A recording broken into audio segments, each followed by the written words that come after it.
And Reese, it's a cold night in Rocky Top. We'll let you listen and let you warm up from Thompson Bowling Arena.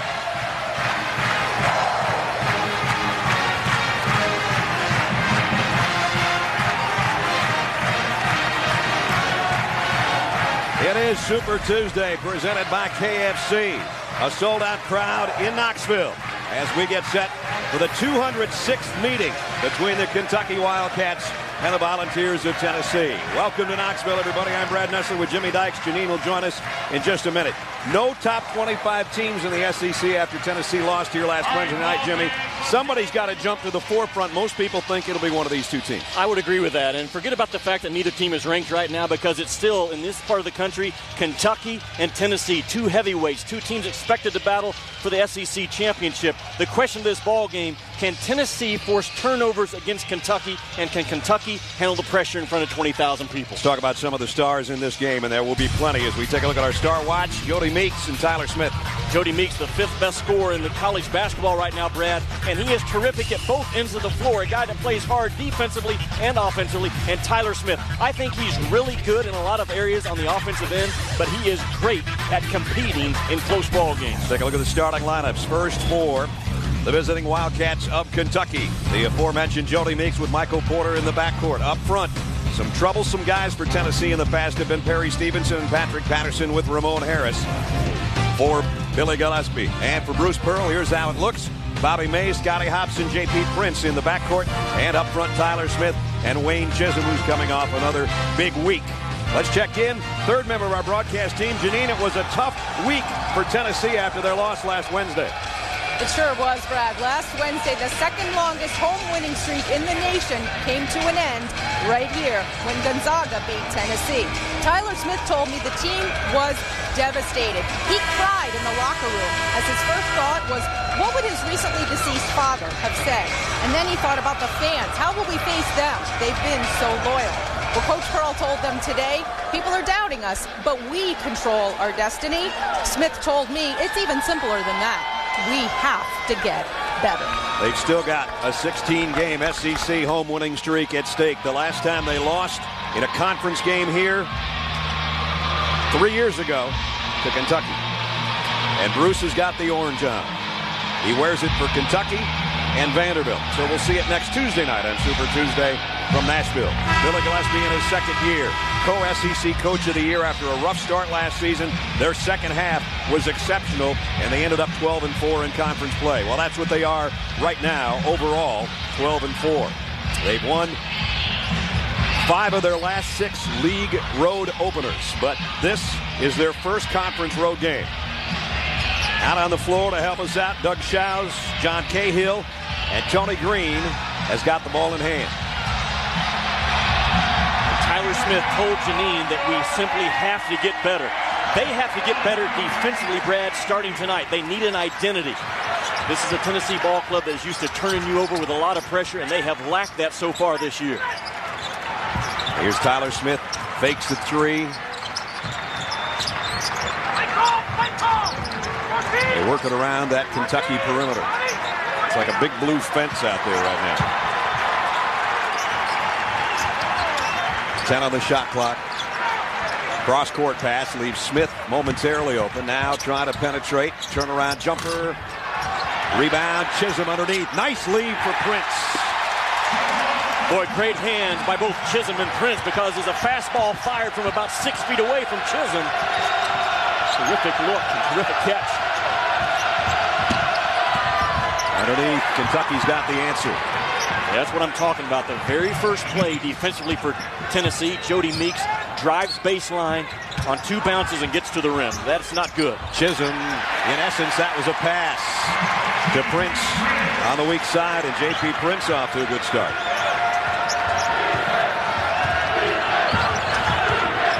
Big 2 for Kentucky. Jodie Meeks and Patrick Patterson. Those are the 2 guys that the white jerseys have to lock in this ball game early. Here's Harris on top. Jodie Meeks, Jimmy mentioned, the number 5 scorer in the country. Porter for 3, and Harris keeps it alive. Well, Kentucky gets a second shot clock. Kentucky pretty simple in their offense. A lot of 3 around 2, a high-low. And right now is their bread and butter. Patrick Patterson on the block.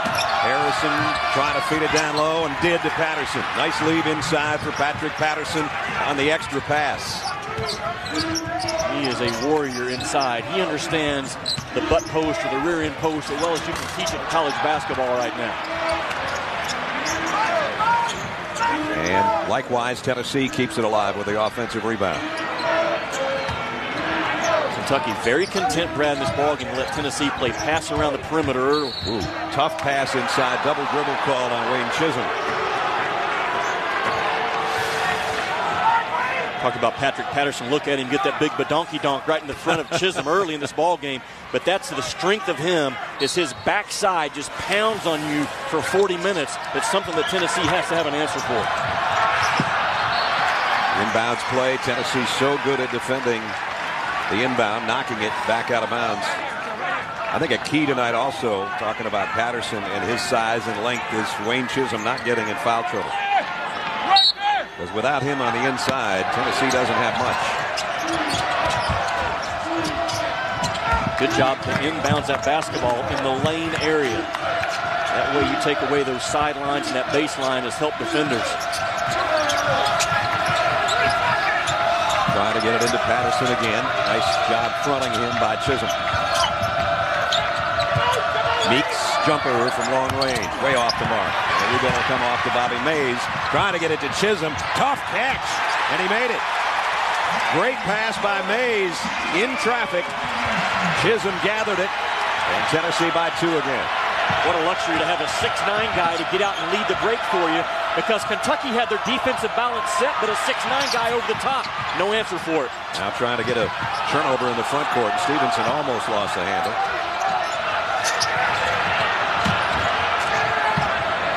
Thompson on Meeks. 10 on the Kentucky clock. Meeks from 3. Got it. Never even moved the net. Boy, and what a scorer he's become compared to his first 2 seasons. You know, and Brad, he seldom guards himself. But he's a guy that's in constant motion. He understands different speeds, getting himself open. And you do not let him rhythm dribble into a 3 like he just did. That was Jodie's 58th three-pointer of the year. Hobson comes up way short, and Meeks will pull down the air ball. Be interesting to see if they get it in his hands again for a little heat check. He came around a pick, but they get it to Patterson instead. His hook shot, he's fouled in the lane. And it's Chisholm with a foul. Talk about Jodie Meeks. Look at him right here, just rhythm dribble into a 3. All those dribbles were, he only covered about 6 or 7 feet, but he was getting his rhythm and measuring the rim the entire time. His eyes were locked in on the rim, Brad, as he was dribbling that basketball, telling the defender, I'm getting ready to stick it on you if you don't challenge me. Patrick Patterson is 79% free throw shooter. Rattled that one around for his 3rd points. Patterson got in foul trouble the other day in the game against Georgia and sat out the first 10 minutes of the first half with 2 fouls. He's giving Kentucky here a 2-point lead. He gets fouled a lot, and he converts at a 78% ratio, so he's a very good free throw shooter.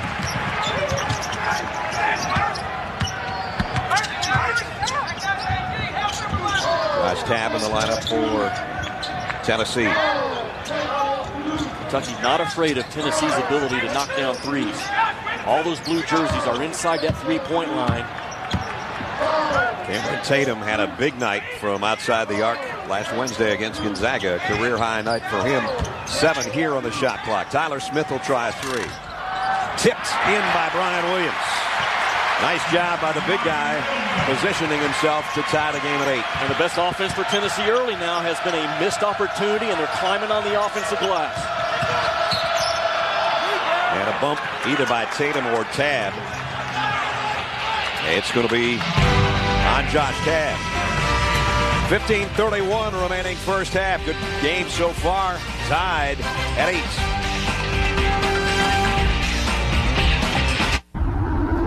Reese Davis with you in the studio. Memphis won 44 straight Conference USA games on the road against Tulsa. Reek Evans right down the boulevard. A tight game right now. The Tigers up by 4 on ESPN2. All right, Reese here. We're tied at 8. 15:31 remaining in the first half on our Super Tuesday presented by KFC. Tennessee's caused so many turnovers over the years since Bruce Pearl got here, Jimmy. And you're going to show us where you don't want to get them. Well, in this red area tonight, that's an area that is not acceptable if you're Kentucky. You cannot turn the ball over in the backcourt in that area of this ballgame tonight because you can't get your defense set. The next zone we're going to chart is those will be bad turnovers tonight. Just as you cross half court, that's still a bad area because it gives Tennessee, Brad, a chance to get runouts and get easy 2 points. If there is such thing as an okay turnover for Kentucky tonight, it will be in this part of the floor from the top of the three-point line towards the baseline going towards the rim. If they turn it over in the green area tonight, at least it gives Kentucky a chance to run and get their defense set. So we've got not acceptable areas, bad turnovers, and okay turnovers for Kentucky tonight that we're going to chart. They've really been better, as you saw in the last few games, than they were earlier in the season as far as turnovers are concerned. Here's Stevenson. Galloway's checked into the lineup. Galloway Jr. for the first time. Ryan Williams cuts off Harris. Well, Patterson just continues to pound inside. He will post and repost and post again. Prince pulls off Patterson's miss.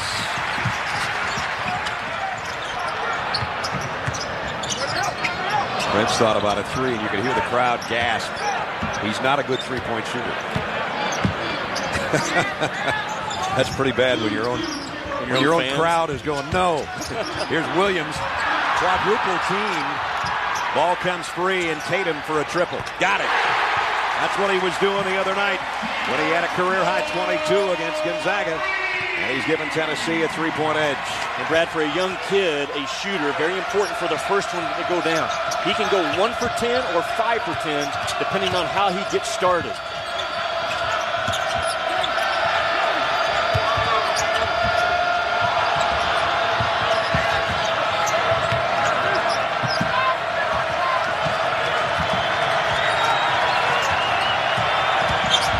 Drive, Harris over everybody. Prince pulls it out of midair.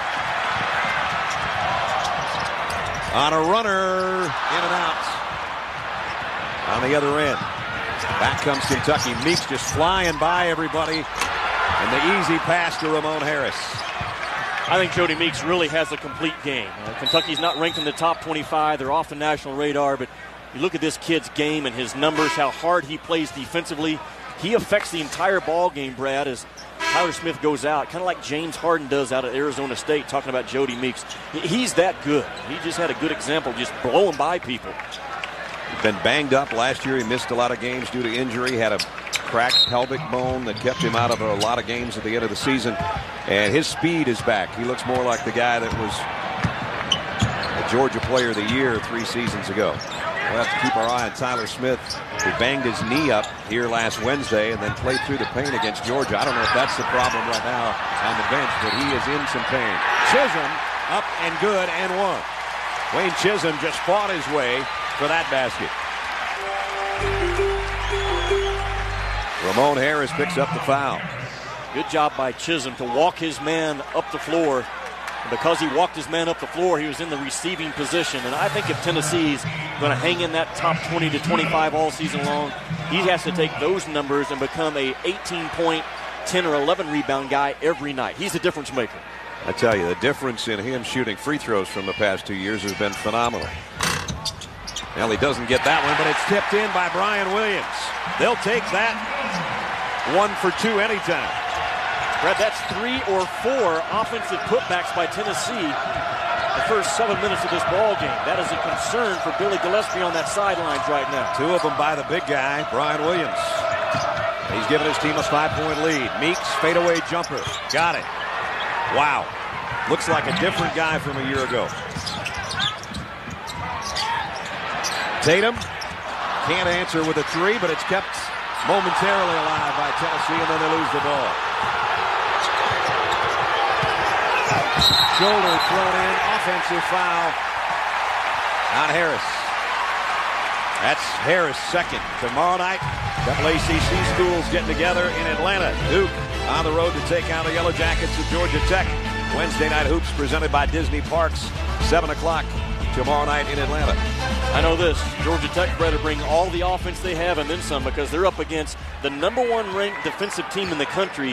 When you look at the defensive efficiency ratings on the Ken Palm and the different stats that are out there right now, that's how good Duke is defensively right now, just ahead of Louisville, Memphis, and West Virginia. Georgia Tech still trying to get an identity, I think would be the word I'd use. I don't know what Paul Hewitt would call it, but watching them in their losses to Virginia and Maryland, they're lacking something. They could use an outside shooter, that's for sure, and they really don't have one right now that's been very warm.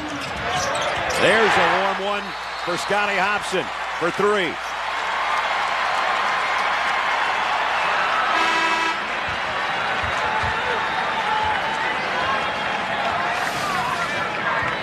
Scotty Hobson, a guy that was recruited to take the starting guard vacated by Chris Lofton. He is not a Chris Lofton type shooter, but he's starting to grow in his confidence. And Kentucky will have to adjust their defense. Billy Gillispie started this game off by backing his defense off. Now he's going to have to crowd a little bit more on those perimeter shooters. That's Tony Green and Doug Schau's looking at the replay to make sure that that was a 3-pointer and not a 2. So the guys and Gerald Boudreau, head of officials of the SEC, right behind him there, having a look of what we saw and what our truck can give them. Oh, that's a 3. It'll be his 18th of the year if they indeed call it a 3. All right, Tony, what do you got? That's a 3. Thanks, guys. Remember, you don't watch a lot of college basketball. It's not where you land, it's where you take off from. And clearly both sneakers behind the arc. He had it about 20 feet 9 1/4 inches. Yeah, he did. On takeoff. Now, Brad, Kentucky has not turned the basketball over yet against Tennessee. And they're already down in this ball game. And Tennessee, where you see they're going to crowd that baseline. They will crowd that baseline as long as the officials let them do it and really put pressure on you.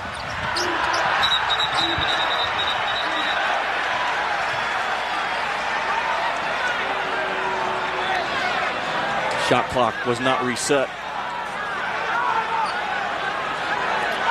Now they've got it. Back to 35.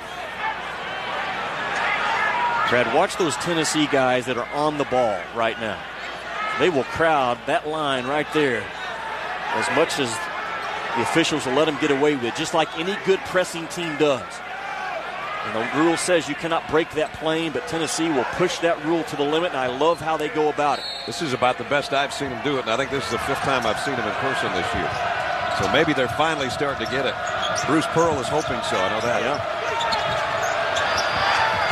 Meeks against Mays.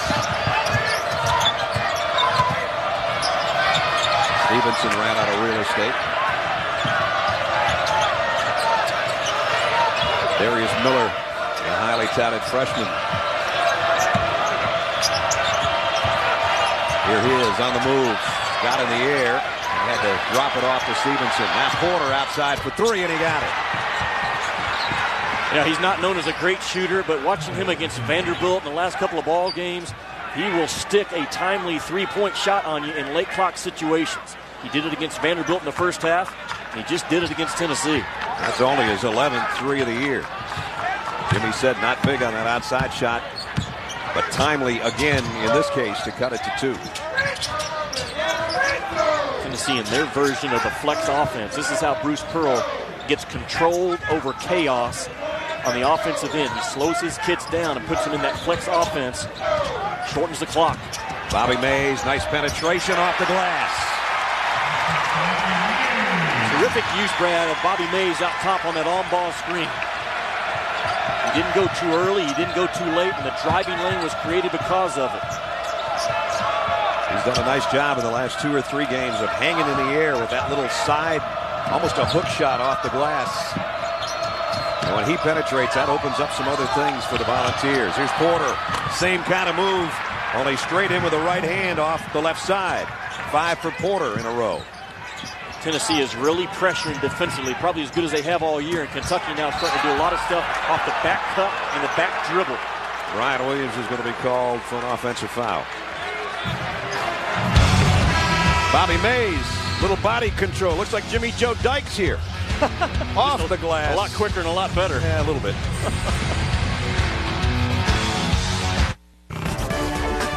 ESPN's exclusive presentation of college basketball is presented by KFC. It's a flavor blitz.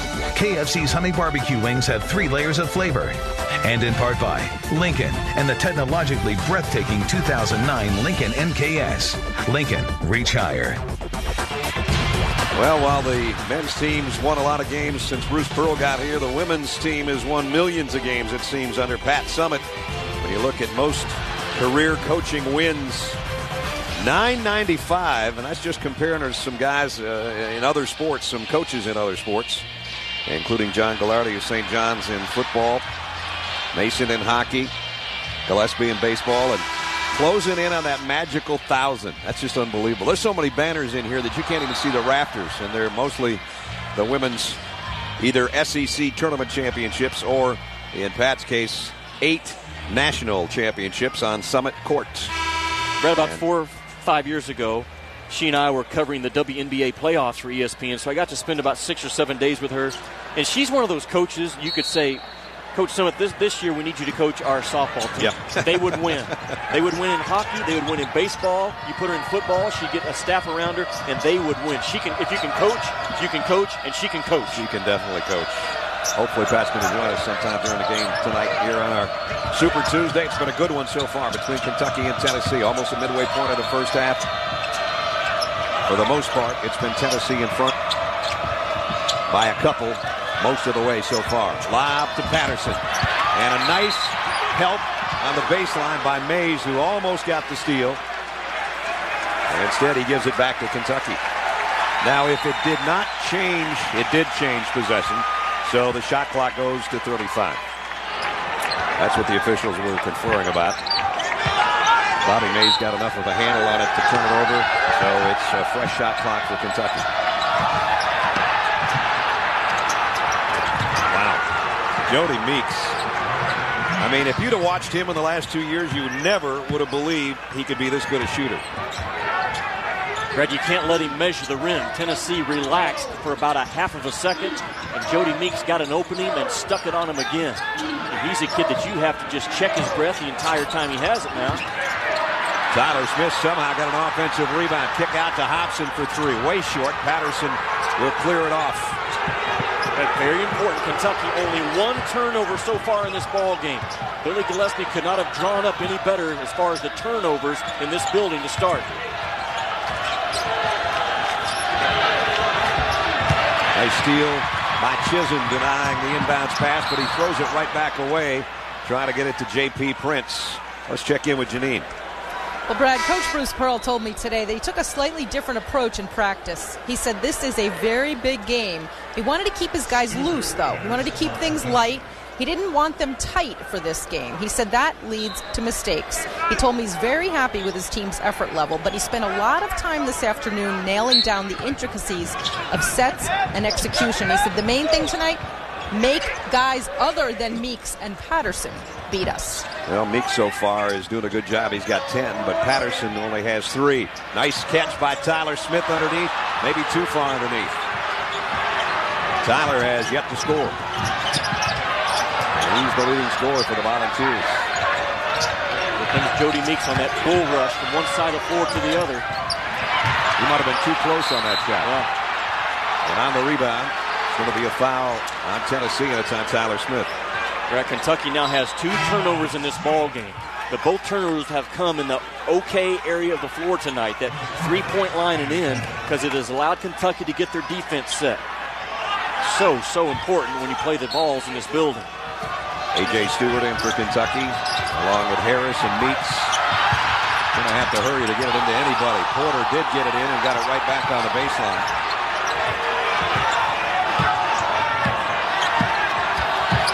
Patterson looks over to Coach Gillispie, and now Meeks one-on-one with Tyler Smith. Going to try Tyler Smith on Meeks. See if he can keep him from scoring. Well, he's going to go around the pick and score anyway, right over Chisholm. Well, that didn't work. Worked for a second. Yeah. You have to make an adjustment And I'm not talking about Bruce Pearl. He went over this time and time again today in the shoot-around. How are we going to defend Jodie Meeks? So right now, the kids of Tennessee, they have to decide, do we want to defend tonight, or do we want to let this guy come into our house and put a knot on her head? Because right now, Jodie Meeks is doing it in all kinds of ways. But the separation that he's creating off the bounce and the separation that he's getting coming off of ball screens. Watch. The screen is set, not a hard hedge. Chisholm gets lazy, and Meeks says, thank you very much. Jodie Meeks just lighting it up, 5 out of 7 from the floor. First consecutive 30-point games at Kentucky since '89. He's got 4 30-point games this year. Had a career high against Appalachian State, 46 he put up in that one. And now over the last 6 games, he's averaging 28 points a game. Now, I saw this kid play in high school, and I knew he could shoot, but with the injuries and the fact that he was a freshman 2 years ago, last year all kinds of injury problems as a sophomore, he missed 20 games. He only had 16 threes. What's he got, 4 tonight? Yeah. So that tells you the difference a year can make when you're healthy. Brad, he takes a team high 16 shots a game, and maybe 2 or 3 a ball game would be a questionable or a bad shot. But Billy Gillispie lives with those because he plays so dadgum hard on the defensive end as well. He's earned the right to take a couple of bad shots a game. Good point. There's a follow by Stewart. Missed it. Chisholm. The scoop pass ahead to Bobby Mays. It's the biggest lead now for Kentucky, up by 4. Let's see if Tennessee's got an answer. They had Tyler Smith in the lane, and they missed him. Chisholm will try a 3. He can shoot from out there, but usually it's when they're trailing and he's the last guy down court. That's when he can hit them. Here's Meeks going up. He goes down, and his teammates help him out with the offensive rebound and the score. That's too easy. It's too easy to allow Jodie Meeks to get another freed-up open look and then not clean up the miss. And now Tennessee turns it over, and that's not good news. Down by 6. Wow. Jodie Meeks is just putting on a show. Has great balance in his game, Brad. He'll take 8 threes a game and he'll also take 8 twos. That's terrific balance. He is not one-dimensional at all. Bobby Mays will try to answer and does with a very timely three-pointer, and he hasn't hit too many of those this year. 6:59 to go, 5-point game in the first half. Kentucky on a run courtesy of number 23, playing like a guy that should be wearing that jersey. Here's a kick ball. Bobby Mays trying to tell the officials that it was his knee, but it'll be Kentucky ball when we come out of this timeout. This guy is on fire. Jodie Meeks, junior out of Norcross, Georgia, putting on a show in Knoxville at Thompson Bowling Arena tonight.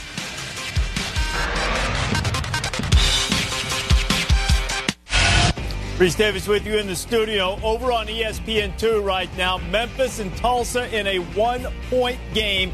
Memphis has the lead and won 44 straight games, including conference tournaments, against Conference USA competition. They're looking at that play with 15 seconds left to see exactly what happened when Tyreek Evans lost the handle on the way out, presumably looking to see whether who's going to wind up with the basketball. 15 seconds to go over on ESPN2. Keep you up to date on that. Right now, take you back to Rocky Top, the Wildcats in the ball. All right, Reese, good one there. Keep us posted here. It's been quite a performance by Jodie Meeks. He's got 16 of Kentucky's 28 points, and they lead by 5. Don't forget, coming up tomorrow night, Kobe Bryant and the Lakers travel to San Antonio to take on Tim Duncan and the Spurs. We're going to see if the defending Western Conference champions can win a tough road contest, and that's a tough place to play. NBA Wednesday on ESPN and also on ESPN360.com.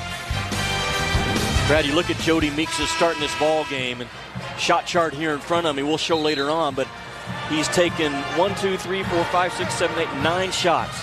5 of them have been from the right side of the floor, 4 of them from the left side of the floor, and he's taken 5 threes and 4 twos. You can't have better balance as an offensive player than what his shot chart shows right now.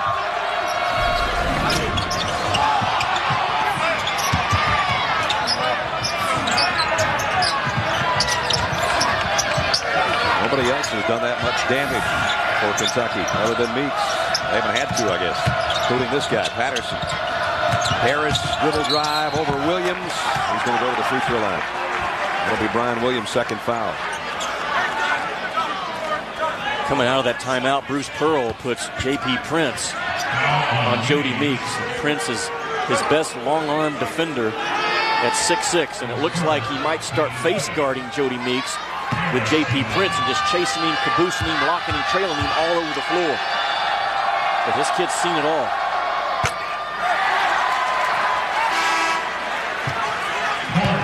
Porter's going to check back in. Galloway goes out for Kentucky. Well, I got to wonder if Tyler Smith's knee is going to allow him to chase Jodie Meeks around, because defensively he doesn't look as fast as normal. And J.P. Prince has had a bad ankle ever since the practice before the Temple game. Yeah. I don't know if they got a guy healthy enough to chase Jodie Meeks right now. That's a great point. They don't have one guy, so they're going to have to team guard him and switch out and communicate and make Jodie Meeks do something where he has to work offensively in this game.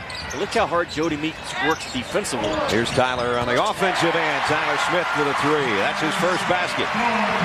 Coming off a 24-point, 11-rebound game in the win over Georgia the other day, a big double-double. Without him, they had no chance to beat the Dogs, who had a big lead in the first half at Stagnant Coliseum. But now that three-pointer makes it a three-point game.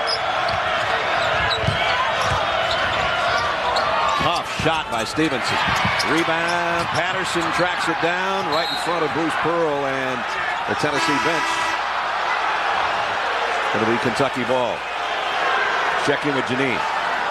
Well, as you guys mentioned, Tyler Smith spent last Thursday and Friday on crutches with that deep bone bruise in his left knee, but he did play on Saturday. Coach Pearl did not game plan to have him in the rotation. He begged to play. He had 24 points. Now, since Saturday, he told me the knee was very sore, and he's been taking treatments every day. In fact, yesterday he had 5 hours of treatments. Pearl called him a competitor and an inspiration to his teammates. Yeah, he played on guts over in Athens the other day, no doubt. And almost had a triple-double, in fact. And here's Jodie Meeks bumped way out near midcourt, and that's something you don't want to do when you've got a shooter who's already hot. Brett, he understands everything about offensive basketball. Look at him attack the hip of Williams, the hedge defender. Jodie Meeks is a three-point shooter. He's a two-point scorer, but he knows how to operate with that basketball. He attacked that hip of the hedge defender and forced the officials to make a call. There's still one under the limit, so no free throws. It doesn't matter. He just comes around the other side and knocks down his 5th three-pointer of the first half. It's almost like Tennessee was throwing a party in this building, and Jodie Meeks came in and stole the remote control, plopped down on the couch, drank all the Kool-Aid, and changed the station. He's just doing anything he wants right now against Tennessee's defense. I'll tell you one thing. The school record for three-pointers is in serious jeopardy. He has it right now tied with Tony Delk at 9. He's got 6 already in this half. I beg your pardon, 5 in this half. But we got a lot of basketball left. Again, Tennessee is going to crowd that baseline. Billy Gillispie talked to his kids today about backing up, making sure you have a good view of the floor. Bruce Pearl's a guy that's going to pressure you and pressure you and pressure you some more. And they do a nice job, and they get the steal. Williams missed a slam, but he's going to the free throw line. Good call, Jimmy. They did it to perfection. It's something that just scares you to death. Look at Williams at 6'10", crowding that baseline, taking away the vision of the passer, forcing a tough pass.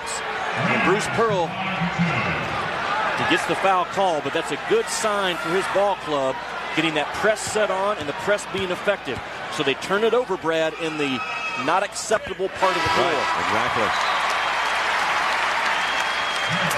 Brian Williams, not necessarily the guy you'd want at the free throw line, but he ripped that first one. Brian, a 59% free throw shooter, up from 50 a year ago. You know what I like about him? He gets 1 rebound every 2.5 minutes he's on the floor, the best ratio that Tennessee has. He almost got his own miss there, and there was a cheap foul. I think it's going to be on Woolridge. It'll be his first.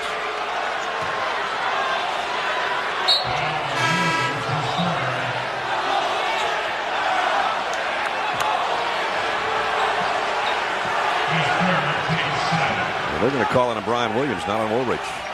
So that's not good news for the inside game of Tennessee. I talked to Ben Howland last night, the head coach of UCLA, for quite a while on the phone, and they put on a defensive clinic in their ball game Sunday night against Southern Cal. held the Trojans, I think, 9 points over the last 10 minutes. And he said a couple of three things: contain and pressure at the same time. Something that Tennessee has not been able to do in this ball game to Jodie Meeks. They pressured, but yep, they haven't contained. Yeah. Then you also have to have great help, something that Tennessee has not done. And boy, you talk about the best defensive possession I've seen all year. UCLA put on Southern Cal under a minute to go and just blanketed the Trojans for 35 seconds to win that ball game. Jodie Meeks has got 21 points. Wow. Not like putting a good shooter on the free throw line just to give him a couple more strokes. Right. And the lead goes back to 7. Kentucky will full body help. They don't just half help, they full body it. That's not the shot they're looking for, I don't think. Woolridge kept alive, though, by Tab.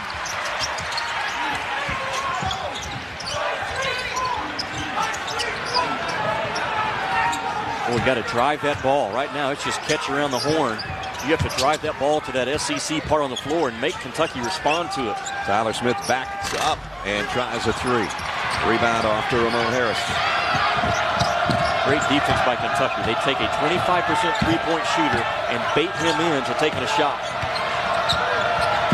Well, he has hit one tonight. That's the only basket he's made so far. Woolridge and Galloway. Galloway trying to backcourt. One-handed pass to Jodie Meeks, and Jodie says, you know what, I had him. You should have lobbed it to me up high instead of throwing it down at my ankles. Great call, because it's a tough pass when you try to bounce it through there, but it's a alley-oop waiting to happen, partner, like you said, if you throw it to the right side of the rim.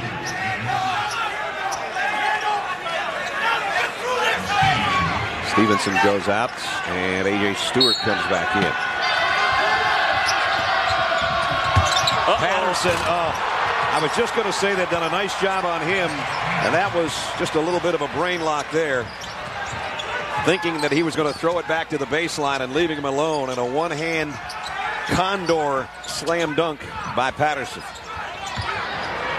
What a great read by Patrick Patterson. As soon as his defender bit on the bait, he attacked. And Meeks picks up the foul on the other end. Brad, here's the problem. Jodie Meeks is so good offensively, he's getting all kinds of attention. Watch Jodie Meeks. He throws it in bounds and then goes to the corner, and they forget about the second best scorer for Kentucky right now.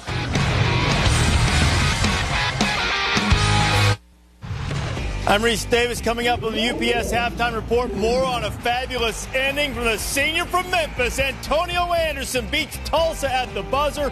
45 straight in Conference USA for the Tigers.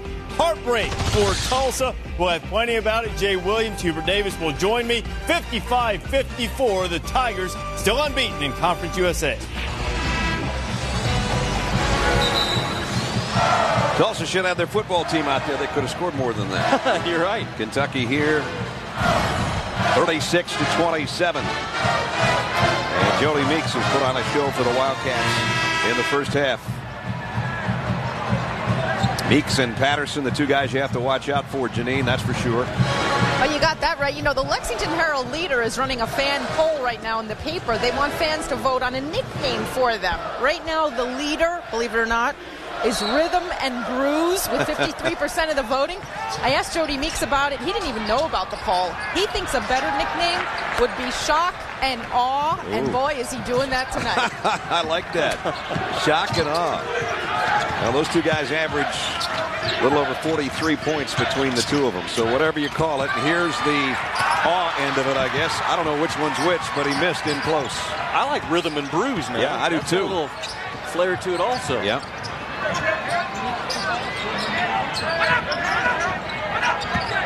And right now they're putting a bruise on Tennessee with 3:15 remaining in the first half. Nice feed inside at Chisholm, and he'll go to the free throw line. Fouls on Harris, and that is his third, so that'll sit him down the remainder of this first half, you would assume. Billy Gillispie is going to go to the free throw line.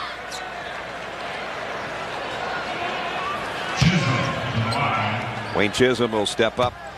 4 points for Wayne tonight. Always important to make free throws, but especially for Tennessee. And he got 1 of 2. The first one. There's Mike Pratt. Mike, back in the day, scored 19 a game, and Dan Issel scored 34 a game. They were the most prolific scoring tandem up until now with Jodie Meeks and Patrick Patterson. So Mike's over there doing the radio with Tom Leach. He did his job, almost 20 a game. Issel 34 a game. So 53 and a half between those two, whereas these two guys, Rhythm and Bruce, or Shock and Awe, whatever you want to call them, about 43 points a game. 34 and 19. That ain't bad, is it? That was back in 69-70. That's a tad better than Joe Klein and I, our senior year, averaging 24 between us. Yeah? What did Joe have? 23. There's the guys we're talking about, and there's the most combined points since Dan and Mike. Mike does a great job with Tom over on radio. And he and I worked together back in the day on TV a few games. 3 minutes remaining in the half. 8-point ball game. We're at Kentucky, only 1 turnover now in the not acceptable part of this floor. That's another reason why they have this lead. Well, there is in the acceptable end of the floor. They turn it over. Chisholm. I don't know. That might have been one too many passes by Bobby Mays. And now here comes Jodie Meeks the other way against Prince. All the way and off the glass and 1. Prince picks up the foul. Meeks will go to the free throw line with a chance for an old-fashioned 3-point play. Brad, there are a lot of things that I love about Jodie Meeks' offensive game. One of the things that he really understands well is he does not go off of 1 foot in traffic. Boom, watch right there. He gets both feet on the ground and then explodes up. You won't see him take a finesse, 1-footed jump shot in front of the rim type move. He's going to power you, boom, with that 2-footed jump stop time after time after time again.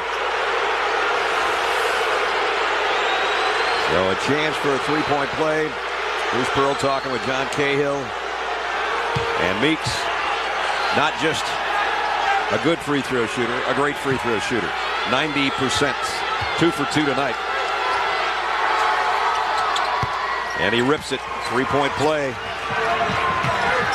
And the biggest lead of the night as it swells to double digits now.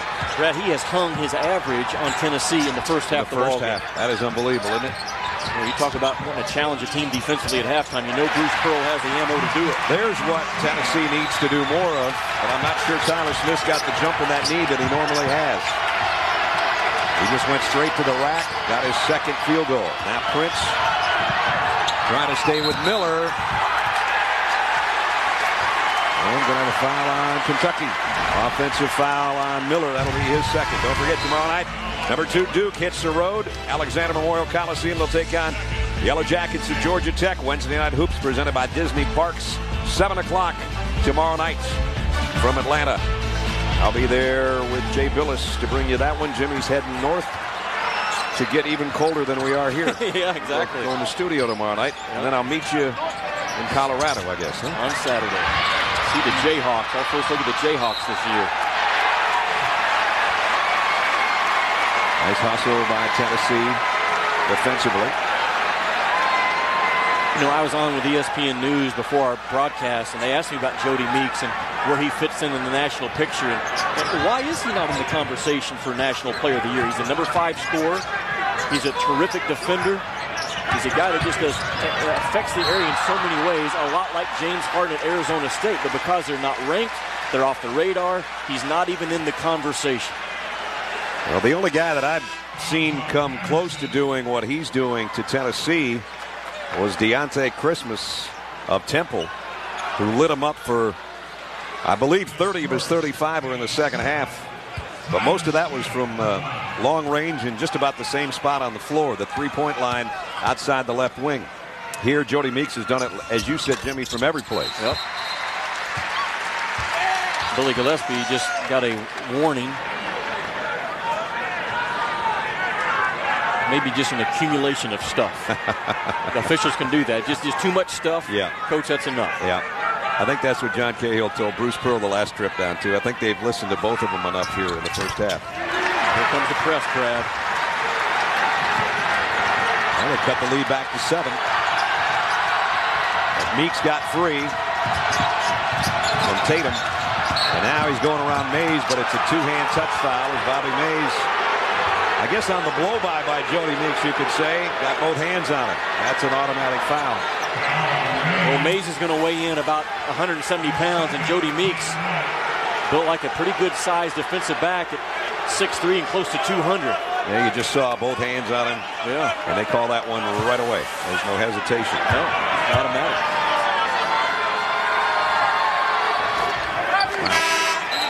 Been almost perfect.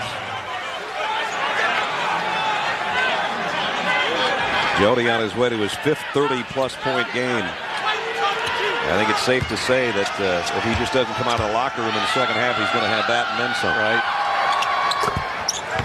5 straight free throws. 5 threes in the first half. And his team in front by 9. Meeks, in my opinion, is a prototypical NBA 2 guard with his size at 6'4" and everything he can do. Tyler Smith in the lane, hangs and delivers. Wayne Chisholm lost the handle on that ball and wisely, just in hustling, tipped it to number 1, and Tyler Smith did the rest. Well, Tennessee would love a stop on this end here with a minute remaining in the half. They just got it. Offensive foul on Galloway. Now, Galloway and Liggins, both freshmen, 6'6", 6'7" on the perimeter. They play too up and down. They play too tall with the basketball. They've got to get low and understand that defense is going to try to take angles away from you. That was a terrific defensive play by Tennessee and an important one right before the half. And now comes the important offensive possession that follows it. So they try to get it to Tyler Smith, maybe with some penetration, or run Tatum around a pick. The only problem with that is he's got Jodie Meeks on it defensively. And here he is on the outside. Good hard hedge by Patterson to take away that look by Tatum. Oh, Prince got in a double team and got sandwiched and got fouled on Perry Stevenson.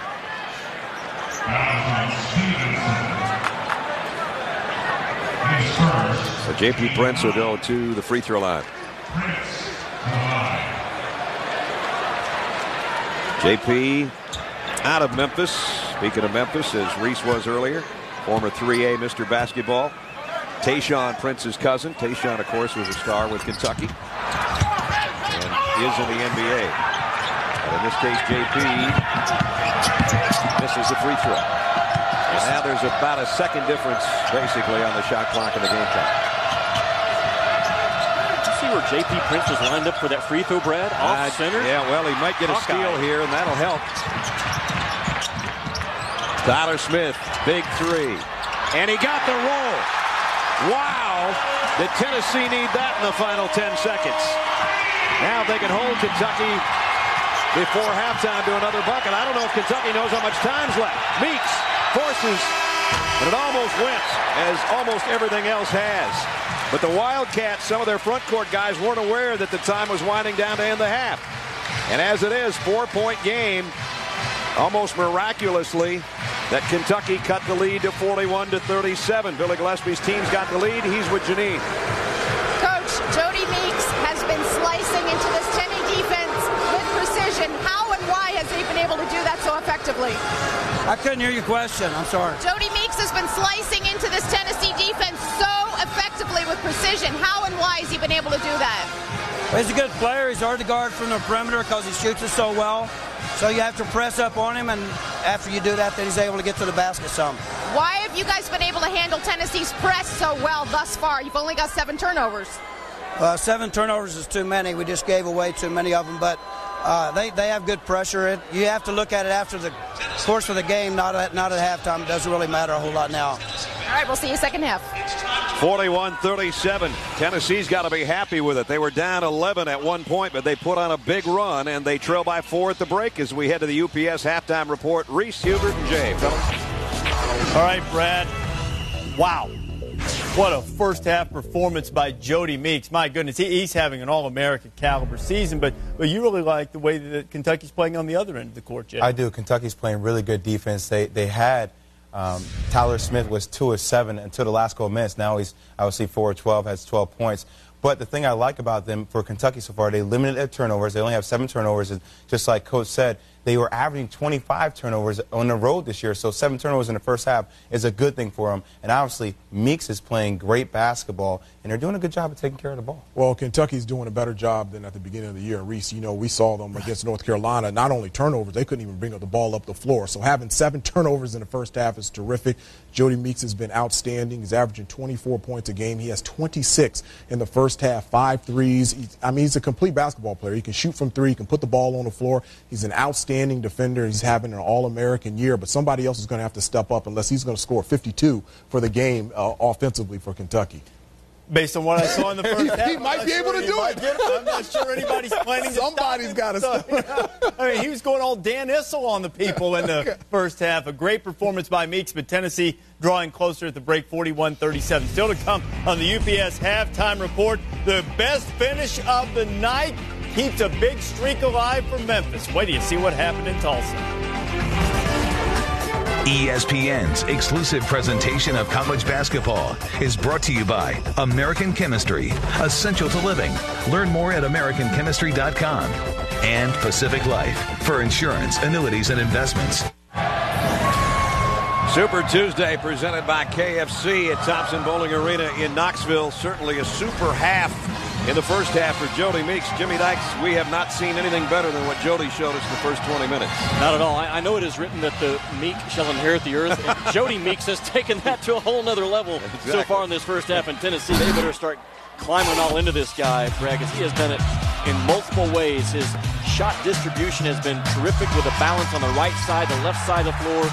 So it's not enough to just challenge his shots right now. Tennessee has challenged his shots, but you have to make Jodie Meeks do something else right now in this basketball game, or he could hang 40 on you. And he has done that already this year. His career high is 46. But Tennessee, a nice late run to end that first half. Tyler Smith scored their last 9 points for the Vols. He's the leading scorer.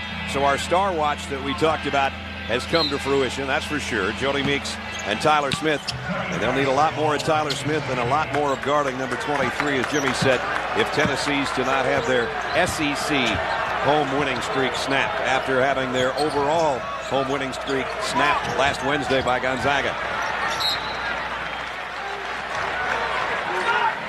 On the floor, Bobby Mays, J.P. Prince, Wayne Chisholm, Tyler Smith, and Scotty Hobson. It's Porter, Stevenson, Meeks, Patterson, and Harris for Kentucky. Opening possession of the second half, and 15 on the shot clock for the Cats. Down to 7. Now they really want to play defense on number 23. Big crossover dribble, and jumper goes. All that work, and that's what it got him. Doesn't he play with a great pace in this ballgame, Brad? Tennessee cannot speed him up. Even in a late clock situation, he played to the pace that he wants to play to. He had that crossover dribble, and then he almost stumbled and then just gathered himself and said, okay, I still got about 3 seconds left. I can hit this. Chisholm, nice catch underneath, and a good pass from J.P. Prince. How about the NBA scouts that stopped you and I at halftime and said, hey, does Jodie Meeks always play this good? Yeah? Pete Babcock, for one, said he was hearing the Kentucky guys behind him saying what a great kid he is. And he is. Good student, good kid to be around, and a heck of a basketball player as you've seen through 20 minutes. Patterson from the elbow. Rebound Hobson. The chance to cut it down to 2. And that's goaltending on Patterson. And look out. Basket pad came right off with Wayne Chisholm. He almost ended up on Patterson's shoulder. Well, that's twice now in this game that Chisholm has run the length of the floor to be there to finish off the break. The good news for Tennessee, although they're behind, they have taken Patrick Patterson out of this ball game offensively. Wayne kind of looked at that pad as if to say, I thought these things were hooked on. Well, shouldn't they be on tighter than that? A little bit. Kentucky had 8 turnovers, Brad, in the first half, but only 1 of them were in the unacceptable part of the floor. Whistle and foul inside. Let's check in with Janine. Well, Brad, I took Coach Pearl, who told me Jodie Meeks is just playing phenomenally. He said, we've tried to get him look at contested shots. He's made those. We've tried to trap him. He gets out of that. He said, I'm going to try JP Prince on him for this set. And he said, I'm telling my guys at halftime, see it, steal it, and take charges when you have to. They tried to take one, and it still went in. Chisholm tried to take the charge. Meeks went over the top of him, and it's 30 for the 5th time this year for Jodie Meeks. Tip underneath. Second tip still won't go. And now Kentucky controls the board. Pulled out of there by Perry Stevenson. Brad, really, there's no sign of Jodie Meeks letting up. Still not. No. How can a guy that has already hung 30 on you get that wide open in transition? Bruce Pearl will ask the exact same question tomorrow or maybe later tonight in a film session. Wayne Chisholm had cut this lead to a deuce. Now it's up to 7. It's about to be 9. And there might be time for a timeout for Tennessee. Down 9. Bruce Pearl's going to let them play. See if they can work their way out of it. Crowd is stunned by watching Jodie Meeks.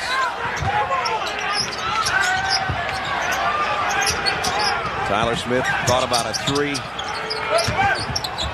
And now Mays is going to take one. Rebound Kentucky. Harris pulls it down. Brad, great defense by Kentucky. They full body helped a couple of times and then forced Tennessee to fire up a 3 from Bobby Mays. You can't defend any better than Kentucky has done in this ball game multiple times. Porter has it knocked away from behind by Prince. It'll still be Kentucky ball. Well, Jodie Meeks. I mean, look at this. There's not a guy within a 10-foot arc from Jodie Meeks in transition. This is a guy that sprints ahead in transition because he knows he's a catch-and-shoot threat. That is just unacceptable defense by Tennessee. You just joining us, Jodie Meeks has 33 points and going for more and getting more. He is just lighting it up. 7 threes for Meeks, 36 for the game. Are you kidding me? Oh. I mean, he is just catch, release. The release is the same way every time.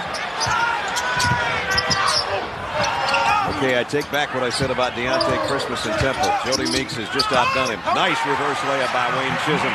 Chisholm has all 6 of Tennessee's points in this half. He's trying to keep them in it here. Brad, 5 different guys this year have a career high in points against Tennessee. That's not good. No, that's not good. And it's in jeopardy of going to 6 tonight, right? That's his career high. 46. Well, he's got a chance. He's got a chance. That time, Tatum knocked it away from him.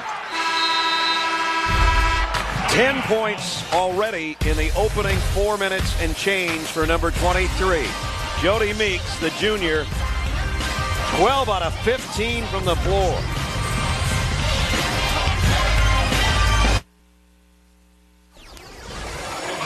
Well, right now, Kentucky with a 10-point lead on Tennessee, and Tennessee is in trouble. If you're just joining us and you didn't see the first half, we talked about Jodie Meeks, the 6'4 junior out of Norcross, Georgia. He's putting on a show like we haven't seen in a couple years now.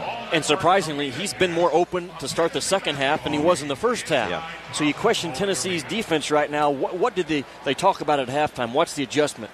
I know Bruce Pearl has talked about team guarding Jodie Meeks, switching out, making sure 2 guys are on him, making sure he's doing something off the bounce. And right now, he is a floater. And a dangerous guy, when a floater is also a shooter, you can ring up big numbers, and that's what Jodie Meeks is doing. He's on his way to – he could get 50 in this ball game, the pace he's on and the way Tennessee is defending him. I was just going to say, you said that to me during the timeout. I was wondering if you were going to repeat it for the folks that are watching at home. You said he could get 50, and if they don't find somebody to get out him, he might.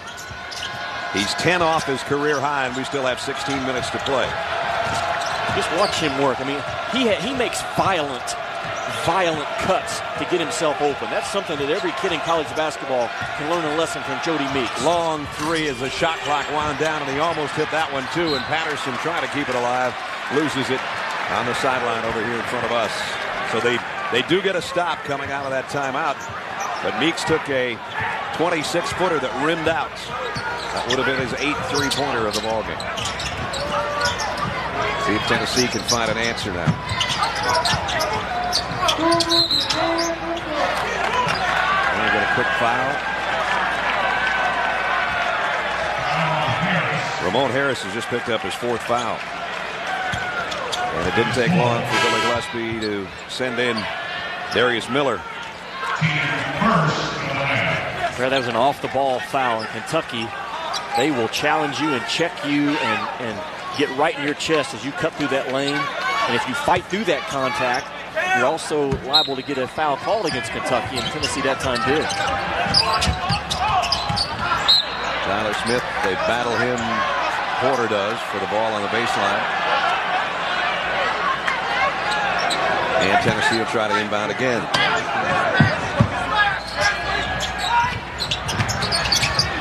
Prince. Now Tab on the drive. Patterson had the rebound and lost it to Stevenson. Tennessee can't make threes in this game to extend Kentucky defensively. Oh boy, that's all Kentucky needs is for somebody else to get hot. I should say that's all Tennessee needs is for somebody else other than Jodie Meeks to get hot. Kentucky has really improved over the last 5 or 6 weeks, which is the MO of any Billy Gillispie coach team. He did it at UTEP. He did it at A&M. He will break you down early in fall camp, but then build you back as an individual and as a team. And this is what Kentucky is doing once again this year. Remember that second half of last year's conference play? Tatum on a runner. Not a good shot, but the follow by Chisholm off the mark as well. Battle for the rebound, won by guess who? You know, you could kind of see this coming from Kentucky when they go to Louisville in that rivalry game, and Sosa has to jump up with a 24-footer or the game goes to overtime. That's the same Louisville team that put it on Notre Dame last night. That tells you Kentucky's not ranked, but they are a very good team. Well, if they're not ranked after this, if this holds up, then I'm not sure I've seen the other 25 teams that are better, I guess. Big collision in the lane as Tatum was going to the rack, and the foul's going to be on Stevenson. I mean, I love that balance. You look at his balance out here of threes, both right side and left sided as a jump shooter. Then he also takes it inside the three-point line and operate on either side of the floor as well. So this is a kid not only ringing up big numbers tonight, but he's showing those NBA scouts, I've got a lot of balance to my offensive game. I make violent cuts. I work hard to get myself open. I can stick it on you if I have a crack.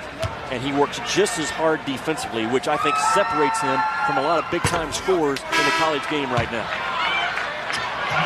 That program at Norcross, Georgia, Jodie was part of, about 4 state championships in a row now. I guess they've won. They've had a lot of great players come through there and have filled up ACC and SEC rosters.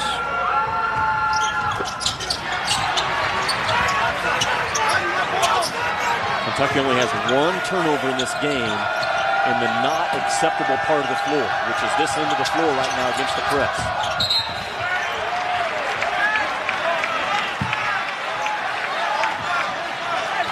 Tyler Smith and J.P. Prince going, what do we do with this guy? I don't know. You want him, you can have him. Well, you know what? That's a great point. You almost need to ask in that next time out, does anyone want a piece of Jodie Meeks? Raise your hand. Here's 2 guys. Well, one got a piece of him, but he's going to send him to the free throw line, and that was Josh Tabb with the foul. Coming up tomorrow night, number 2 Duke hits the road at Alexander Memorial Coliseum. They'll take out the Yellow Jackets of Georgia Tech. Wednesday Night Hoops presented by Disney Parks on ESPN at 7 o'clock Eastern Time tomorrow night. I mentioned how good Duke is defensively right now. They lead the nation in defensive efficiency. Louisville is number 2, Memphis number 3, West Virginia 4, and Wake Forest is 5. And you watch those teams play, and they tells you that they are built to go pretty deep in March. Even Memphis right now, John Calipari visiting with him. He loves Tyreek Evans at the point, and the fact that they are long and they have really bought in defensively. Those are the kind of teams that can go deep in March. You know, Wake Forest proved over the weekend that their start was no fluke. That's size-wise. They're one of the tallest teams in the country. Jeff Teague he's been a man. He's hard to guard. If you want to use hard to guard, Jeff Teague in the same sentence is it. Hobson misses a 3. This one is getting away from Tennessee with 13.5 minutes to play. Now, normally, they have some big runs in them, which they did on the road against Georgia in the second half on Saturday. to win that game. In fact, they won it going away. If they don't have that look, or Kentucky's that much better team than Georgia, it doesn't have that feel right now, I'll tell you that much. And I think 19,000 plus would agree with us. In the past, Tennessee's been really, really tough. Jamar Smith and Lofton, Ramar Smith, those kids were really tough. And it bothered them to get scored on. And I think there's 4 or 5 guys for Tennessee right now, not Tyler Smith, he's a competitor, that it doesn't really bother them to get scored on like Bruce Pearl wish it would. Here's Miller on a fadeaway. Brian Williams all alone for the rebound. 14-point game. Tennessee trying to push the action. Brian Williams will try a 3. Got it. His third of the year. By the way, his third out of 5 attempts. So when everybody held their breath, the big guy knows what he can do out there. That cuts it to 11. Fans are trying to help right now. I would go inside if you're Kentucky on the road right now. Go inside and at least get fouled.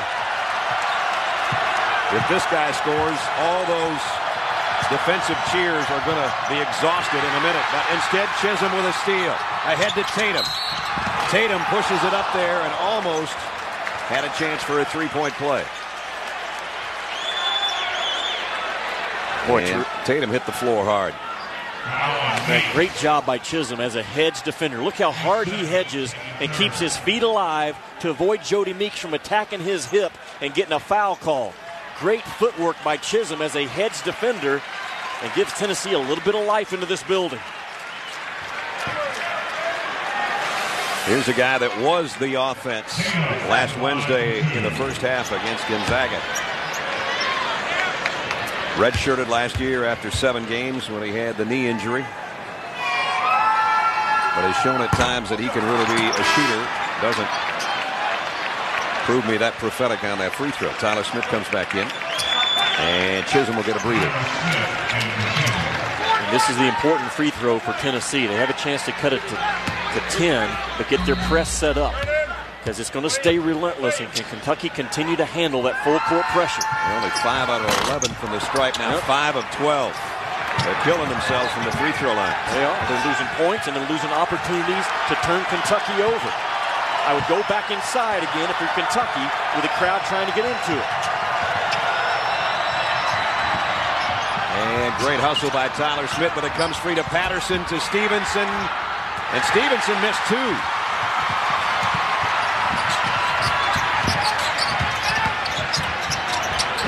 Thompson, nice feed inside of Williams. Throws a shoulder and a hook. Still can't connect. That would have put it down in single digits. Well, maybe Kentucky's going to help with a turnover. They did. Now you got to make a smart play. That was not it. Little bit ragged by both teams right now. But if you're going to be ragged, you might as well be up by 11 with 11:48 to go.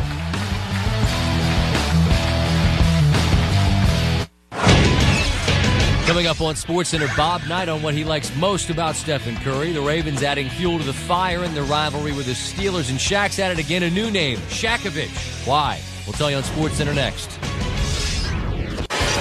I'm Reese Davis, SportsCenter right now. What a finish. Memphis beats Tulsa by 1. Antonio Anderson at the buzzer for the win. Tigers have won 45 straight, counting conference tournament games in Conference USA. Elsewhere, Scott Pioli leaving the Patriots front office to take over the Chiefs. He'll try to rebuild that once-proud program. Much more on that coming up on SportsCenter after the game. You can always stay current with ESPN News. All right, Reese, thanks. 11:48 remaining in this one. 58-47. Tennessee's going to have to put a push on here, and they're going to have to slow down Jodie Meeks. I figured I'd ask Coach Summit. Pat, court's named after you. You play a lot of good defense. Do something with this guy, would you?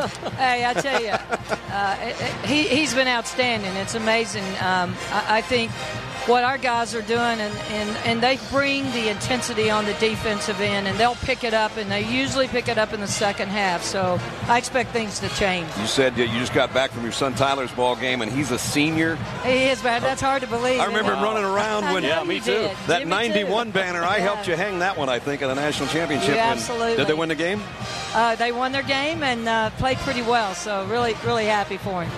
You and I spent a lot of time together covering the WNBA, and I've picked your brain a lot about basketball. But reflect right now. I know you're a few wins away from 1,000. What will that mean to you? And as you look back, why have you accomplished that? How have you done it? Well, you know this, Jimmy. You win in life with people, and we have recruited. If you look at the history of the game, we have more All-Americans, more Olympians than any program in the country, and it's all about having players. I've said I have never scored a basket for the University of Tennessee. I have 0 points, and we have 8 championships. Go figure. It's all about players. Is there one of those 8 that means more than the others, or is it just always the next one means the most to you? No, brother. They're all so special, and you know it's about having a family, and our Lady Ball family is obviously very extended, and we've just had a lot of great teams and had a lot of teams that didn't win, but to have 8 is really special. You know, the cabbie today said to me, he said, "Who's playing tonight?" And I said, "Kentucky and Tennessee." And he said, "I didn't think the ladies were playing tonight." And I said, "No, it's the men's team." I mean, around here, you say, now Bruce has kind of changed that or helped that it could be either the men or the women. But you set the tone for that with people saying that type of thing. Well, the great news is that we have 2 great basketball programs, and this community and really this whole state and all the volunteer and Lady Ball fans, they've just embraced both teams, which is, you know, to me, that's the most special thing we have going here. One of the things I admire about you, the winningest coach in the history of the game, but you continue to learn and absorb and ask questions. Bruce Pearl has told me what he's learned from you. What have you learned from Bruce Pearl? Well, I've learned a lot from Bruce about the game. Obviously, he's got a great offensive mind. I've also learned a lot from a defensive standpoint. He's willing to make adjustments and changes, and the scouting report defense to Bruce, just like it is to us, is very, very important. And I know there's a lot of times when things aren't going well, I'm calling Bruce. Well, from the PR standpoint, when you put on the cheerleading gear, and I was there that night, almost like when Bruce was part of your cheering crew when he had the chest painted in that famous picture. Well, you know, I don't know if we're going to vote on who had the best debut. You had the pom-poms going. I saw you. It was good. I tell you, that really changed things around here because I think people always see me as being the most serious coach ever. And believe you me, you can't do it 35 years and not have fun doing it. You just came from watching your son play high school basketball. Now, I know Coach Pearl back in the day got tossed out of a game watching his son play. Do you get that emotionally attached to a ball game yourself and your own flesh and bloods out there? I try not to. I think I sit and obviously I'm shaking my foot and I'm coaching on the inside, but outwardly I just want Tyler to listen to his coach and do what he needs to do. And Bruce gets a little more involved than I do. Here's the feed to Stevenson off the glass with the shot clock winding down. Tennessee played good defense till the last 2 seconds. And Stevenson finished it off. I was wondering if when the refs see you coming to Tyler's games, they go, "Oh my God, here she comes." You know, Brett, I don't say anything because nothing good was going to happen. That's true. You'd hate to get a tee at one of your kids' games. Stevenson flushes a second one. And now at 9:45, it's up to 15 again. Coach, if you're playing in a ball game and one of the kids you're playing against has 38 points on it, what would you say in your timeout? Maybe not about X's and O's. He's a no-touch player. He cannot touch the basketball, and I think that's hard to do sometimes when they set screens, and obviously that's the priority is to get their best player open and get them a lot of shots. Yep. But I've been in games like that, and it's just face guard the whole way, and that has to be number one priority. Coach, we're going to put your schedule up. I think the guys in the truck have got what's coming up for you between now and the end of January after Brian Williams tries to hit a free throw here as he's missed his last 3 and he's missed his last 4. Here's how it looks. You're going to ruin my night. Well, I got to go to Mississippi State. I watched them today. It's maybe one of the best teams that Sharon Fanning's had, and she does a great job. Her teams play really hard. Fortunately, we're back home on Sunday to play South Carolina, and then we're on the road again. Arkansas and Auburn are tough. We just have to take it one game at a time. If you could hit 5 straight, it would be that Ole Miss game here on ESPNU, and if not, maybe the game after that, which is a big Monday game on ESPN2. Coach, full court pressure here coming. You probably want to just go and watch a little bit of this game as Tatum trying to tip it in. Kentucky with a rebound. Coach, we'll just wish you the best of luck. Obviously, Jimmy and I and everybody, not just in college basketball, but in sports, period, have watched you, and we're convinced you could coach any sport, anytime, and you would be as successful as you have been. Thank you. You're very kind. Thanks for having me on. I threw your name out there when the Tennessee football job came open this year. By the way, Lane Kiffin and his wife had a baby tonight. All right. So congratulations. Awesome. Awesome. Thank you both. Good to see you, Coach. Great to see you. Thanks a lot, Pat. One of the best, if not the best, there's ever been at what she does and at what we watch on a weekly basis.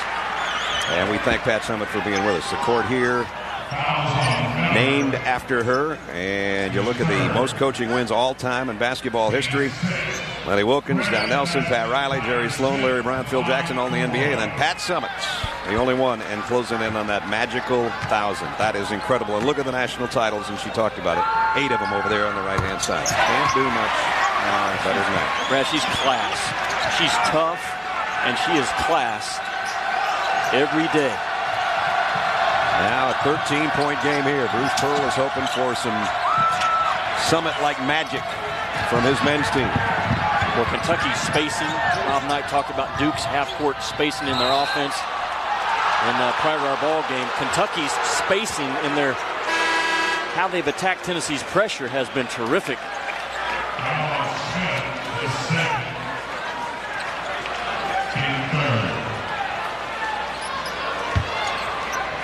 They have played together and they have played tough. Two things you must do when you try to win on the road. And Meeks is bumped and stuck one in the rim. Well, he's stuck a lot of them tonight. None more effectively than that one. That just pretty much wraps up Jodie Meeks' night, I guess. And Brad, a lot of conversation already, and I enjoy taking part of it too. And National Player of the Year, certainly Tyler Hansbrough and Steph Curry and Blake Griffin. Griffin maybe has a little bit of an edge right now. You break down his entire game. I'm not in love with him defensively. But certainly Luke Herringold. I mean, that's a guy that's had 9 straight 20-point games. James Harden out of Arizona State, I think as well-rounded as there is in the game. And this kid, although he's not on a ranked team and he hasn't been on national TV enough, he's ringing up huge numbers. He's the number 5 scorer in the country. Billy Gillispie will say he's my best defender on a guy that absolutely stands for defense, and he is wreaking havoc in Tennessee tonight. He's got 40. Enough said, Man. What Pat say, he's a no-touch player right now. That's the only way you can take him and slow him down. The only problem is nobody's been able to touch him. He's blown by everybody. Yeah. Patterson picks up his second. Jodie Meeks getting a breather with 8.5 minutes to play in the ballgame. He doesn't guard himself. A lot of guys in college, they guard themselves. They stand, they get stationary. He's in constant motion with different speeds, working his way off of those screens. Has a great flow to the game. And Chisholm, the free throw. That's Wayne's first point of, I beg your pardon, that's his 7th point of the second half. His first free throw of this half. By the way, I mentioned Lane and Layla Kiffin, baby boy tonight. 8 pounds, 8 ounces, 21 inches long. That's at least a linebacker. Monty Knox. So Monty, Lane's dad, longtime defensive coordinator of the Buccaneers and the Vikings, and now coming here to Knoxville. And I assume the Knox is for half of Knoxville. So that's how you ingratiate yourself to the hometown fans right off the bat. You know, put a little Knoxville in the kid's name. I like it. Congratulations, Lane. He should get a contract extension right now before he ever coaches. I think that's going okay for him right now. As the turnover by Kentucky's Porter was a little bit out of control. But Brad, their turnovers have been in the okay area of the floor tonight in Billy Gillispie's mind. They have not been in the backcourt, that unacceptable part of the floor. Another reason why Kentucky has that 68-55 lead. Tennessee could just get a little bit of a game breaker here. A 3-pointer from an unexpected source, maybe a slam dunk, and an old-fashioned 3. Somebody going to the free throw line, get it down to 10. They know the crowd is waiting to help them out. There's over 19,000 in here tonight. We talk about surround sound defense on Chisholm when he catches it. Look at that. Stevenson all the way to the rack. Strong move by the freshman. He's fouled by Patterson. That's 3 on Patterson. You know what I like about Kentucky's defense, Brad, also, I talked about how they full body help, but they don't help when they're not supposed to. They help when they are supposed to. Yeah. And right now, look at Wayne Chisholm. Just that surround sound defense. The 4 blue jerseys go to him and then quickly back to their guy. Scotty Hobson is the Kentucky native as Jodie Meeks checks back in. Hobson from Hopkinsville, Kentucky. First McDonald's All-American from Kentucky to play for Tennessee since Allen Houston. And he got them both. His first 2 points in the second half. And there's Jeanette, Scotty's mom, in the crowd looking on. Her baby boy hits a couple of free throws. Crowd is trying with 8 minutes remaining in the ballgame. Who does Gillispie trust to bring it up against that pressure? Jodie Meeks. He just does so many things for this Wildcat team. Plus, he wants him at the free throw line if they're going to guard him closely. And they try here, and he got the shot away, and it's short. One of the few times tonight he hasn't been on the mark. Tyler Smith can get it to single digits if he scores from the free throw line when we come back. We'll have to wait on that. Stevenson picks up his 4th foul. Tennessee within striking distance, down 11.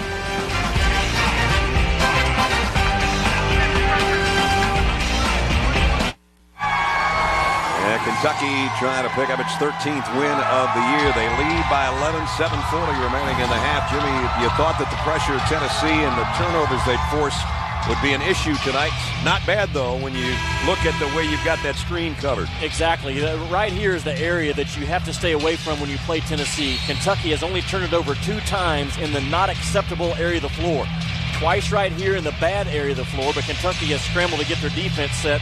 The majority of Kentucky's turnovers, Brad, have come down here when they're in the half-court situation. So for Billy Gillispie, you don't like the 8, but you like where they came from because Kentucky has been able to get their defense set when they've had their majority of their turnovers in this game. That's another big reason why Kentucky has the lead. And some of those 8s down there on the acceptable end, as you would say, were offensive fouls. Yes. So now at the free throw line, Tyler Smith. He's 3 for 3 tonight. Tyler's got 15. And we heard the guys at half, Jay and Hubert, talking about the SEC and no ranked team. And you know, you can obviously make a case for Kentucky and Tennessee and Arkansas right now. I mean, you could slide them into that 20 through 25 slot and knock out those teams, and no one would know the difference. Remember when I said single digits would be something Tennessee could live with at the 8-minute mark? Well, they're only 20 seconds off from that. Now they need some stops. Well, Billy Gillispie tried to go to Patrick Patterson on the inside of the floor. Miller, a lot of dribbling against Woolridge. And now 10 on the shot clock as Porter holds it. Trying to blow by Hobson. Hooks it out to Meeks for 3. Got it! Wow! 43 for Jodie Meeks. Played good defense all that way. And then bang, right from straight away on the top of the key. Watch him come across here in a bull rush mode. He comes from one side of the floor to the other. Again, he makes violent cuts. He understands the shot clock's winding down. I have to get myself open, and he just did. And Stevenson has fouled out with 6 points and 6:57 to go. So one of the big guys inside, whose long arms have raised havoc against Tennessee over the course of the last couple of seasons, I guess, especially when Tyler Smith is in there and he's guarding him, has fouled out. Now, that might be a key yet, and Tyler Smith's back at the free throw line. But it's not going to matter until somebody throws a bucket of ice on number 23. What's going to happen in this game? He has the look in his eyes that says, I ain't done yet. Nope. And you better guard me or I'm going to go for 50. Well, Tyler Smith's doing his job. 7 straight free throws, 5 for 5 in this half. 10-point game, 6:57. Now they can set up Their press again. Gotta hurry, threw it away. And that's the third turnover now in the unacceptable part of the floor in Billy Gillespie's mind. It cannot go much higher than 4 in this ball game.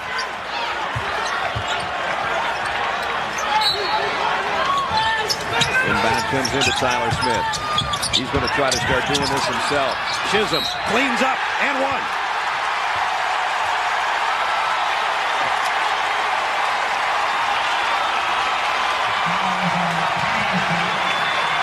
And now Patterson's got 4, Jimmy. Stevenson's gone. Patterson with 4 fouls, and Chisholm going to the free throw line. And a chance for a three-point play. Remember early in the game when the best shot for Tennessee was an offensive rebound? Well, the remaining 6:52 of this game, it might become their best shot again. Fans are loving it.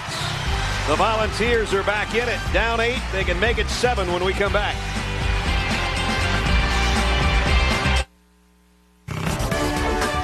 ESPN's exclusive presentation of college basketball is brought to you by KFC. It's a flavor blitz.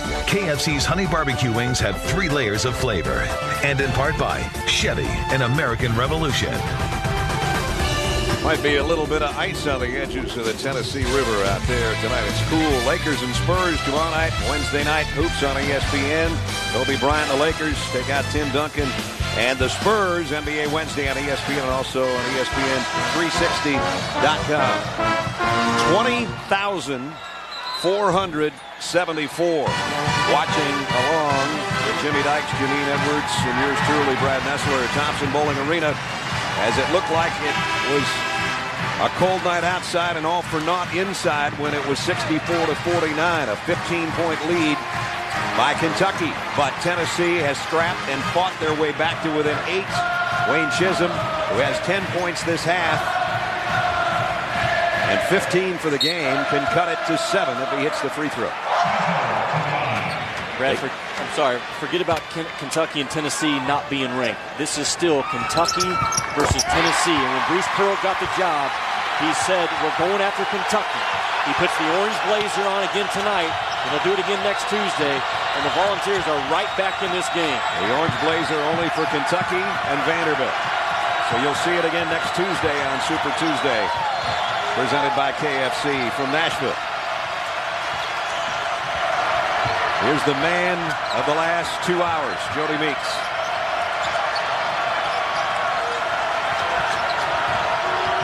See if they can keep it out of his hands. Harris to Miller with 7 on the shot clock. Miller, he might have to put it up. He will. Didn't get it. Patterson kept it alive. The hook shot doesn't go. Rebound. A walk on Miller.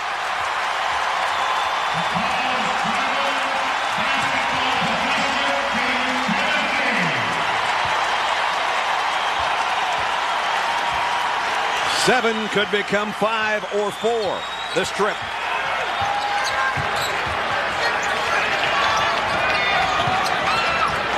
Got Thompson on the floor that can knock down a 3. Tyler Smith capable of knocking down a 3. But I would go to Chisholm. Patterson has 4 fouls on him, correct? And Wayne Chisholm now floats to the perimeter. I'd run him inside. Thompson, here's Chisholm from the outside. Rebound is Kentucky's. Harris. That's not the shot Bruce Pearl wanted. Wayne Chisholm has a guy with 4 fouls on him, and Chisholm floats to the perimeter. That's 9, tying his own school record. 46 ties his own career high.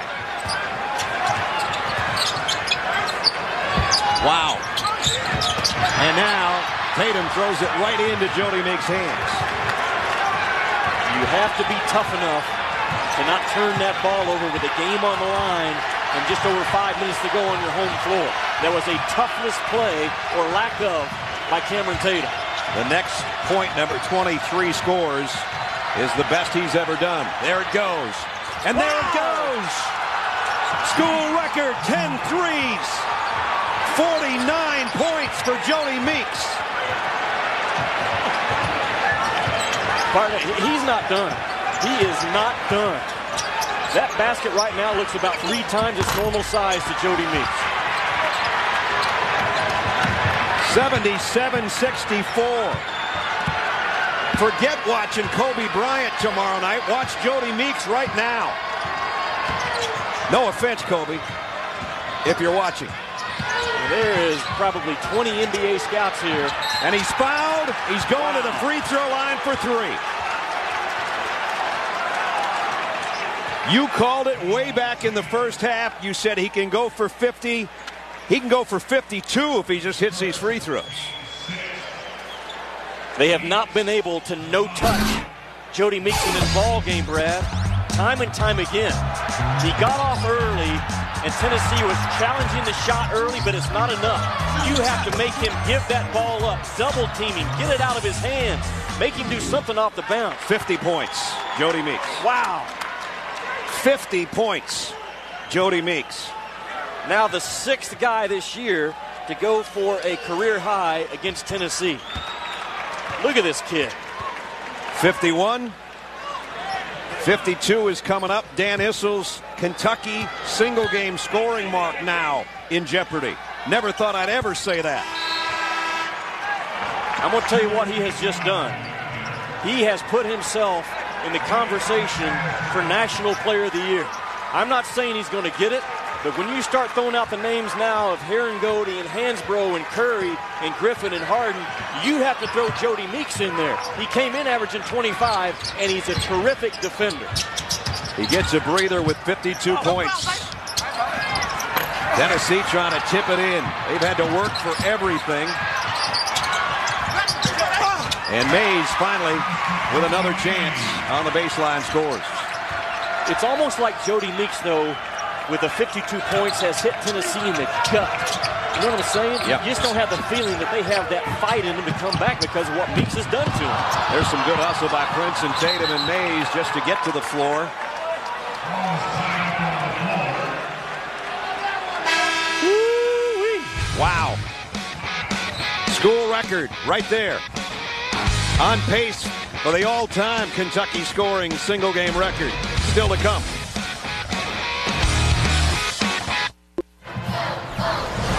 (80-66) Kentucky. 3:32 remaining in the ball game. That means you've got 3.5 minutes left to watch one of the all-time great scoring performances in college basketball history.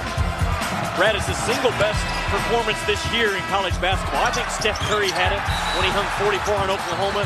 He just got trumped tonight by Jodie Meeks hanging over 50 on a Bisland floor against Tennessee in a monster matchup, a conference matchup, an important ball game, a lot of pressure, a lot of things at stake. No, you didn't, Jodie Meeks. Yes, you did. Wow.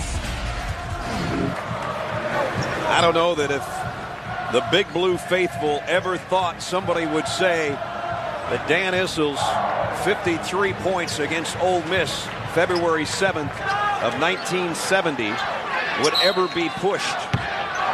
And for a guy that averaged 8.8 points a game last year in an injury-riddled season, certainly we didn't think Jodie Meeks would be the guy would be saying that.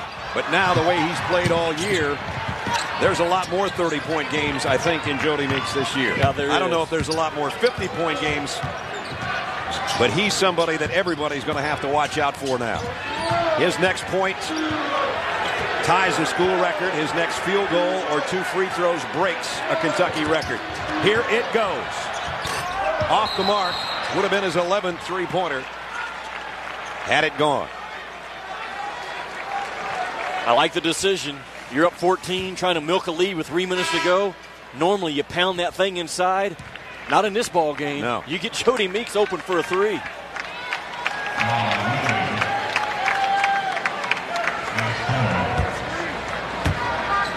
Tennessee has tried to face guard him. They've tried to switch out. They haven't done a good job of doubling him up. But Bruce Pearl has thrown everything he can. And at some point, it goes on the shoulders of those Tennessee players that says enough is enough is enough. We're not going to take this anymore. And they have not had that guy step up or a group of guys step up to stop it. Not that there haven't been some contested shots in Meeks' night by any stretch of the imagination, but Wow. 3 minutes left in Knoxville. 82-66. Mays will try three. Chisholm cleans up. Wayne Chisholm has had the best game for Tennessee in this half, if not overall on the night. He's done a pretty good job on Patterson, too. Here he is as Miller hangs in the air and delivers. And that play all started, Brad, with Jodie Meeks. He was double-teamed in the corner, but he used a back dribble, got a little separation through a 45-degree pass, and it results in a layup on the other end. He has scored 52 points in this game, but he has affected it in so many other areas. Absolutely. Played great defense. Come up with some steals that were timely. Just when it appeared Tennessee was going to get back in it, he had a big steal that took away their momentum. 6 or 7 rebounds. Tyler Smith. Here's Meeks. There's another rebound. Just as you were saying it. He is a pro's pro tonight in this game. You know, you talked about his balance, where he shoots from. How about 26 each half so far? That's pretty nice balance, too. And I'm thinking back to Chris Heron back at Fresno State had some games like that when we covered him. Vaden had a huge game last year. Yeah. This is numero uno as I look back. Mays on the outside, just inside the three-point line. Well, I think this is I'm not quite sure. I'd have to look back. It's either my 17th or 18th year at ESPN, and this is the best performance I've ever seen by one guy. We've seen some good ones. How do you argue with 52?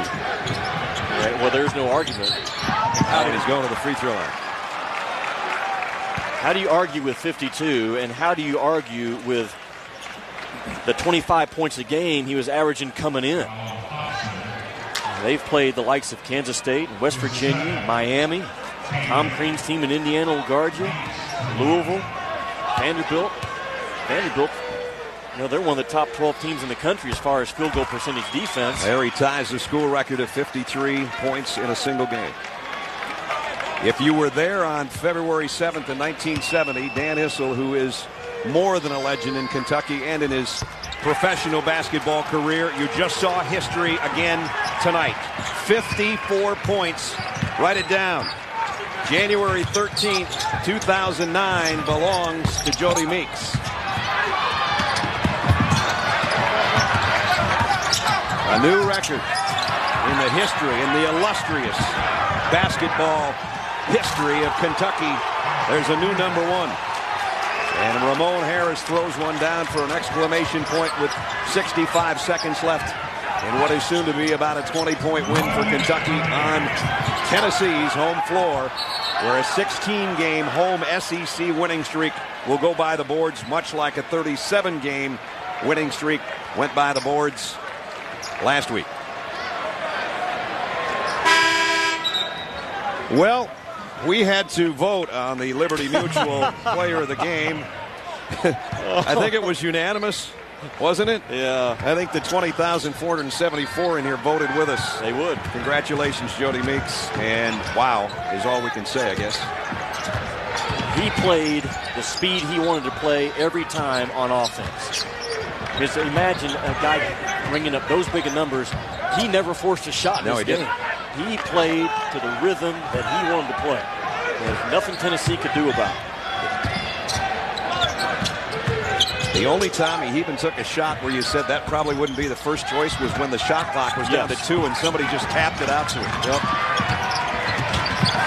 Well, Jodie Meeks, I'm going to welcome you to the club of potential players of the year in college basketball right now. I'd say.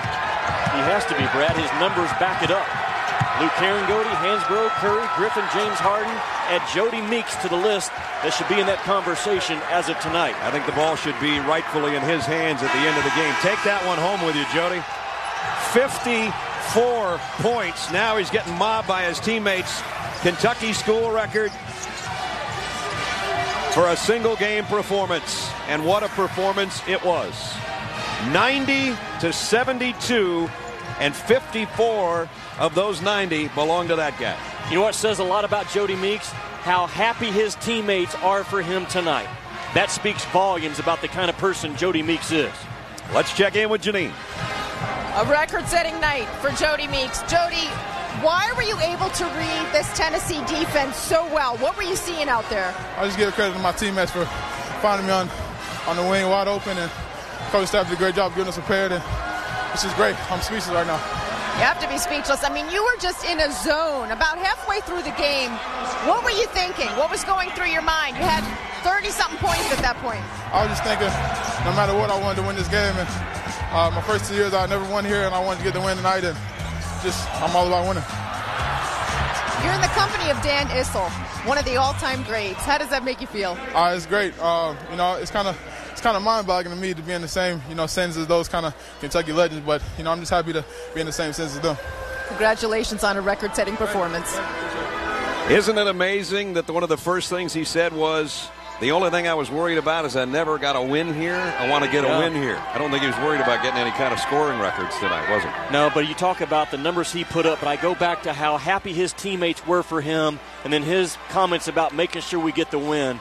He is a terrific kid, and he put on a performance of all performances, one that we will never forget. And Brad, he has to be in the conversation at least for National Player of the Year now. He came in the number 5 scorer of the nation. And he's going to raise that average without a doubt. So what a Super Tuesday it was. 90-72 the final. Kentucky goes to 13-4, 2-0, and the head of the class in the SEC East. Scott Van Pelt, Neil Everett, and the Sports Center guys are standing by. We're going to be back here at Thompson Bowling Arena. This has been a presentation of ESPN, the worldwide leader in sports.